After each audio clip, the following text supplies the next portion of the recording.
Good morning all of you and welcome back. Mechanical engineering के अंदर subject manufacturing technology के अंदर हम लोग बात कर रहे थे चैप्टर नंबर 2 के अंदर सेंट्रीफ्यूगल कास्टिंग प्रोसेस, जिसके अंदर हमने 3 अलग अलग तरीके के सेंट्रीफ्यूगल कास्टिंग प्रोसेस के बारे में देखा था कि भाई अगर क्लासिफिकेशन देखना है या फिर सेंट्रीफ्यूगल कास्टिंग प्रोसेस को अगर क्लासीफाई करना है तो किस तरीके से होगा। तो 3 अलग अलग तरीके की कास्टिंग प्रोसेस है, through centrifugal casting process, semi centrifugal casting process और लास्ट में था सेंट्रीफ्यूगिंग। तो आज हम बात करने वाले हैं पहले प्रकार की जो कास्टिंग प्रोसेस है यानी सेंट्रीफ्यूगल कास्टिंग प्रोसेस है, उसके ऊपर हम लोग डिस्कस करेंगे।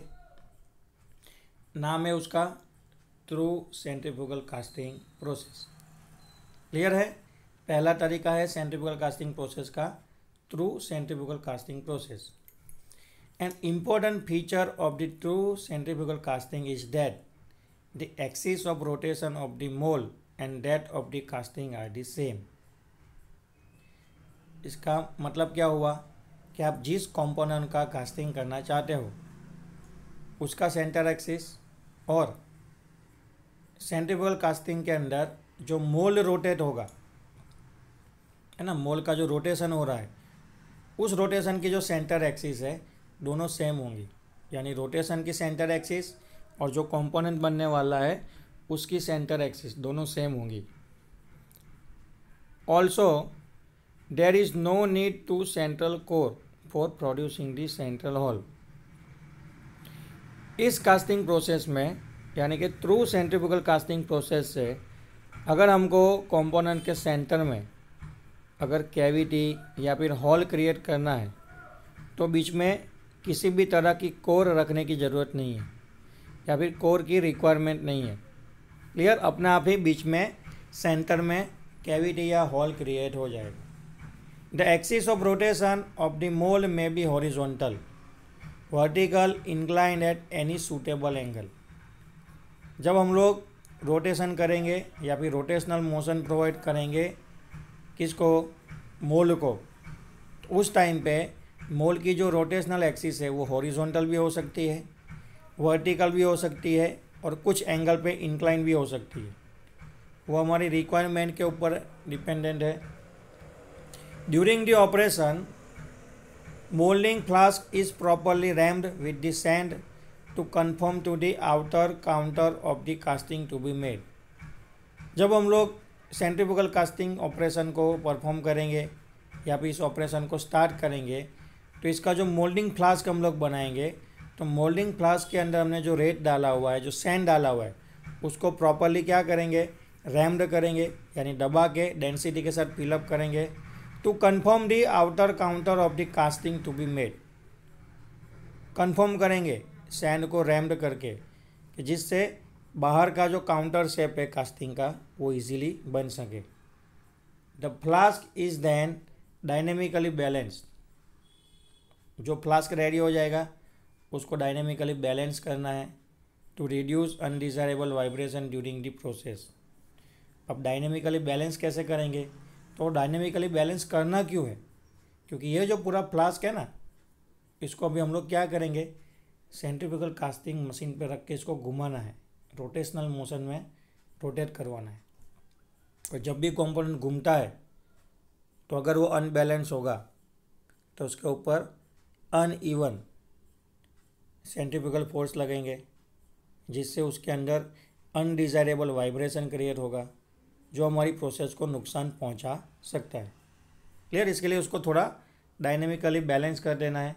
बैलेंस में कुछ नहीं करना है। अगर आपको ऐसा लग रहा है कि भाई इस डायरेक्शन में सैंड कम है या फिर उस डायरेक्शन में सैंड की डेंसिटी ज़्यादा है, वेट अनइवन हो चुका है, तो सारी चीज़ों को बैलेंस कर लेना है। क्लियर है। द फिनिशिंग फ्लास्क इज, अब जो फाइनली फ्लास्क फिनिश हो चुका है, डायनेमिकली बैलेंस हो चुका है, उसको हम लोग क्या करेंगे तो कि रोलर के ऊपर रखेंगे और रोलर की मदद से स्लोली स्लोली उसको घुमाएंगे। आइए मैं आपको पूरा प्रोसेस दिखा देता हूँ फिगर के अंदर। बेसिक ये जो हमारा मशीन है ना वो है horizontal through centrifugal casting process. क्यों, क्योंकि इसके जो सेंटर एक्सिस है ना वो हॉरिजॉन्टल डायरेक्शन में है। क्लियर। वैसे ही हमने बात किया वर्टिकल में, तो अगर वर्टिकल की बात करेंगे तो ये पूरा जो मोल्डिंग फ्लास्क है वो वर्टिकल पोजीशन में होगा और गोल गोल घूमेगा। और अगर इंक्लाइन की बात करेंगे तो कुछ एंगल पे उसको क्रॉस करके सेट किया होगा। क्लियर है। तो इस तरीके से हम लोग देखेंगे horizontal through centrifugal casting machine. Okay, तो सबसे पहले आपको देखना है ये वाला पोर्शन। क्लियर है। ये क्या है, तो कि ये पोरिंग बेसिन है। पोरिंग बेसिन है, नीचे हमने पुली जैसा रखा है। ठीक है, तो इसको क्या करेंगे, हम मूव करवा के ले जाएंगे कहाँ पे, फर्नेस तक। फर्नेस में से जो भी पिघला हुआ मेटल है इसको इस कंपोनेंट के अंदर ले आएंगे। क्लियर है। अब ये जो है ना कंपोनेंट वो हमारा पोरिंग बेसिन है, इसको हम लोग ले आएंगे यहाँ तक। अब ये जो हमारा पूरा पोर्शन है वो है हमारा मोल्डिंग फ्लास्क। मोल्डिंग फ्लास्क का ये जो हिस्सा है वो ओपन होगा, या फिर आप उसको बंद भी कर सकते हैं, क्लोज, और ये वाला पोर्शन ओपन होगा। अब जो पोर्शन ओपन है वहाँ से हम लोग क्या करेंगे, तो कि पोरिंग बेसिन के थ्रू जो भी हम पिघला हुआ मेटल लाए थे उसको हम लोग एंटर करवाएंगे। क्लियर है। और वो कंटिन्यूसली एंटर होता रहेगा। आपको अगर रोकना है तो आप बंद करके उसको रोक भी सकते हैं मेटल की एंट्री को। ओके। अब जो मैंने आपको बात किया कि जो डायनेमिकली बैलेंस था हमारा फ्लास्क, तो ये वो है। क्लियर है।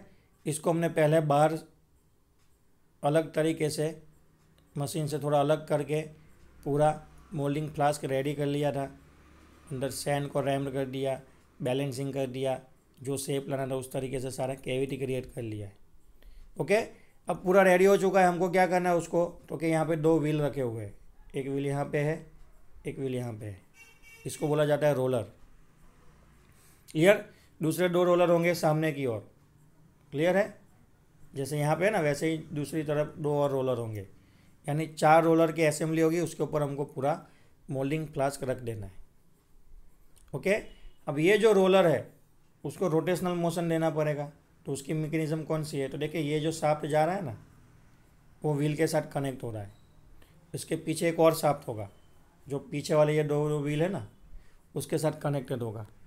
और सबको हमने यहाँ पे कपलिंग कर दिया है मोटर के साथ, इलेक्ट्रिक मोटर के साथ सारी चीज़ों को हमने क्या कर दिया है, कपल जॉइंट कर दिया है। अब इलेक्ट्रिक मोटर घूमेगी, कपलिंग की मदद से चारों के चारों रोलर घूमेंगे एक ही डायरेक्शन में।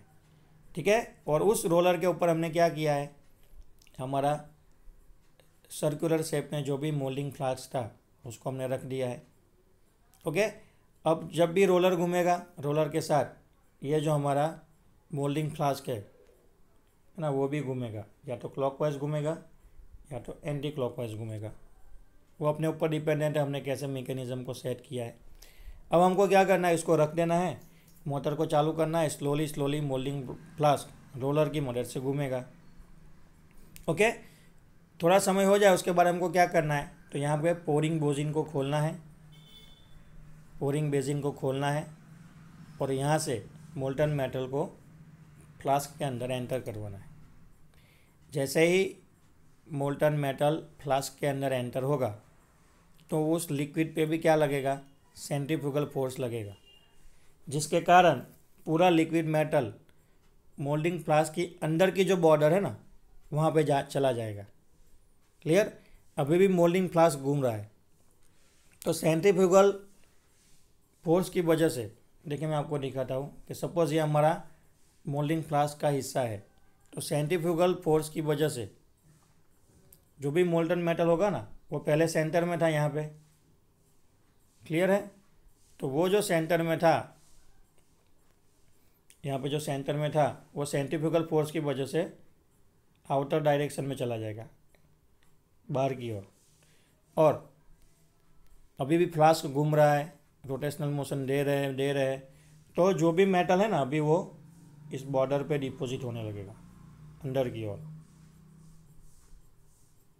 क्लियर। सेंट्रीफ्यूगल फोर्स की वजह से, और एक यूनिफॉर्म थिकनेस के साथ इस बॉर्डर पे वो घूमता रहेगा।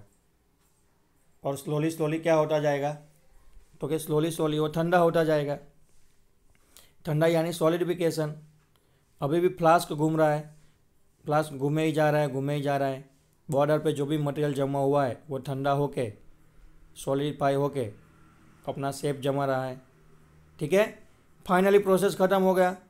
बॉर्डर पे जितना भी मेटल था वो ठंडा हो गया और उसने अपना शेप ले लिया। अभी हमको क्या करना है, मशीन को बंद करना है, मोल्डिंग फ्लास्क को उठा लेना है, उसको खोल लेना है और अंदर जो भी कंपोनेंट रेडी हो चुका है, ठीक है, उसको निकाल लेना है। क्लियर? जैसे आप यहाँ पे देख सकते हैं कि बिना कोई कोर रखे, बिना किसी कोर को रखे हमने क्या कर दिया, तो कि भाई एक हॉल वाला कंपोनेंट रेडी कर लिया। समझ रहे आप? किसी भी कोर को हमने रखा नहीं और कंपोनेंट हमारा रेडी हो चुका।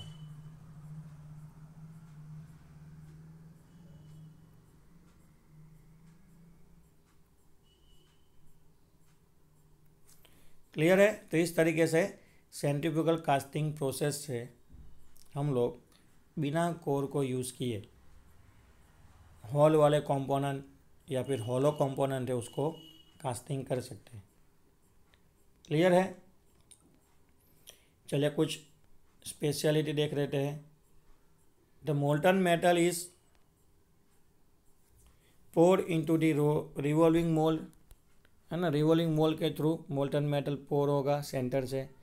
The centrifugal force throws the metal towards the outer wall, centrifugal force की वजह से मेटल आउटर वॉल की ओर चला जाएगा।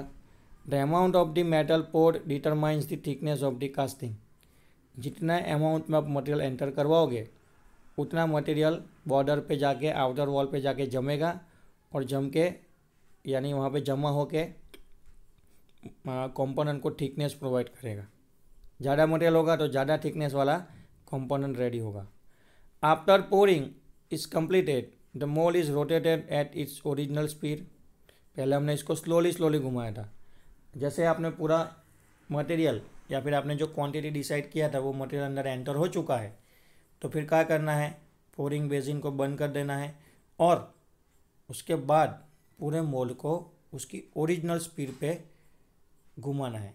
यानी पहले जो स्लोली घूम रहा था उसको बंद करना है और मोल्ड को अभी फुल स्पीड में घुमाना है। ठीक है, फुल स्पीड से घूमेगा और ज़्यादा सेंट्रीफ्यूगल फोर्स लगेगा और मटेरियल कंप्रेस होगा बॉर्डर पे आउटर साइड पे। ठीक है, और बढ़िया सा शेप क्रिएट कर लेगा। ठीक है, बीच में सॉलिडिफिकेशन होगा, फिर उसके बाद थिकनेस होगा। क्लियर? एक मेन पॉइंट रह गया, कल मैं बोला था आपको मेन पॉइंट में कि जो इम्प्योरिटी है सेंट्रीफ्यूगल फोर्स के कारण मटेरियल तो बॉर्डर पे चला गया और अपनी जगह ले ली और शेप क्रिएट कर लिया, लेकिन जो इम्प्योरिटी होगी मोल्टन मेटल के अंदर, लिक्विड मेटल के अंदर जो इम्प्योरिटी होगी ना वो सेंटर में रहेगी। यानी मोल्डिंग फ्लास्क के सेंटर में, सेंटर एक्सिस है लेकिन हमको दिखती नहीं है, तो वहाँ पे सारी इम्प्योरिटी यानी अशुद्धियाँ जमा होगी। तो लास्ट में आपको इसको निकाल लेना है। क्लियर?